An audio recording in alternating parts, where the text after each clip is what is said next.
kita ada CoQ10 yang sangat efektif, yang mana CoQ10 tu masuk dalam kita punya heart muscle.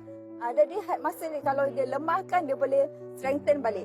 Formula tu yang direka oleh the late Profesor Farid Murad, dia mendorong badan kita mengeluarkan nitric oxide.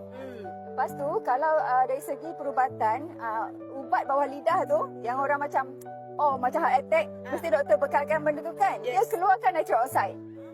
So the same nitric oxide dikeluarkan, bila nitric oxide tu burst keluar, dia akan menyebabkan kita punya blood vessel terbuka. Tapi yang ubat yang drugs tu, kita panggil half-life dia about 7 minit sahaja.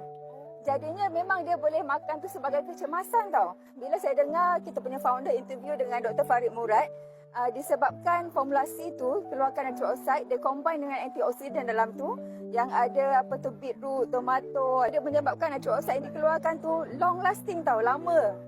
Lama dia bukan sekadar 7 minit, maybe separuh hari ke macam tu. Sebab tu dos dia biasanya sehari sekali ataupun the most 2 kali kan. Satu lagi, dia bukan sekadar burstkan keluar nitric oxide, dia punya kita ada CoQ10 yang sangat efektif, yang mana CoQ10 tu masuk dalam kita punya heart muscle. Jadi heart muscle ni kalau dia lemahkan, dia boleh strengthen balik.